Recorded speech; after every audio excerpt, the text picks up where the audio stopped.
Hi అండి, welcome to my channel. ఎలా ఉన్నారు అందరూ? బాగున్నారా? మేము బాగున్నామండి. ఇప్పుడు నేను చేయబోయే రెసిపీ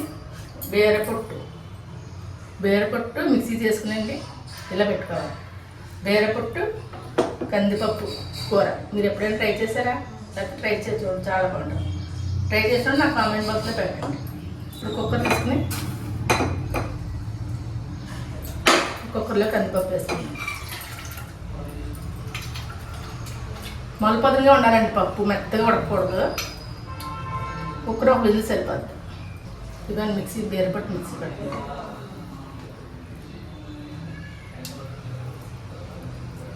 ఇవన్నీ బీరపొట్టు వేసుకుని ఇలా కలుపుకోవాలి. కొంచెం వాటర్ వేసుకోవాలి. ఇలా పసుపు, హాఫ్ టీ స్పూన్ పసుపు, ఆయిల్, రెండు పచ్చిమిరకాయలు కట్ చేసుకుని దాని తర్వాత ఎండుమిర్చి పోపెట్టుకుంటాం. అందుకే రెండు వేస్తాం పచ్చిమిరకాయలు.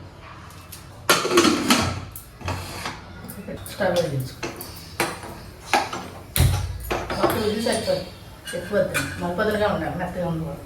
బీరపొట్టును కందిపప్పు ఉడబెట్టినాం కదా, ఇలా అవుతుందండి. ఇప్పుడు పాన్ పెట్టుకుని స్టవ్ మీద పోపు వేసుకుందామండి. పోపులు ఎండిపప్పు, అందులో ఆల్రెడీ కొత్తిమీర వేసాం కాబట్టి 2 ఎండుమిరపకాయలు, వెల్లుల్లిపాయలు, జీలకర్ర, ఆవాలు, కరివేపాకు, 2 ఎండుమిర్చి, ఒక స్పూన్ ఆయిల్ సరిపోద్దండి. పోతే కదా వెల్లుల్లిపాయలు వేసుకోవాలి. వెల్లుల్లిపాయలు తొక్కలో కూడా 3 వాల్యూస్ ఉంటాయండి. అందుకనే వెల్లుల్లిపాయలు తొక్కలు వేసుకుంటే దాని వాల్యూస్ కూడా పప్పులో దిగుతాయి కూరలో. ఇప్పుడు ఆవాలు జీలకర్ర వేసుకోండి. ఇప్పుడు పచ్చిమిర్చి ఏమి సరిపోతాయి, ఎందుకంటే పప్పులో పచ్చిమిరకాయలు వేసుకున్నాం కదా. ఇలా ఇది వేసుకుంటాం.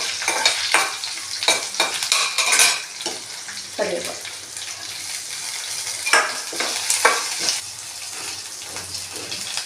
పోపు వేగిందండి. మనం ఉడబెట్టాం కదా కందిపప్పు కూడా బీరపొట్టు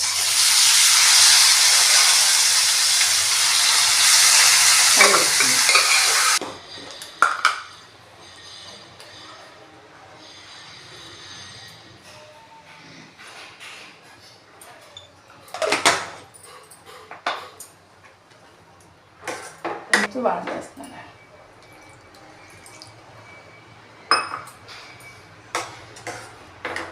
కొడుకులు రావాలి.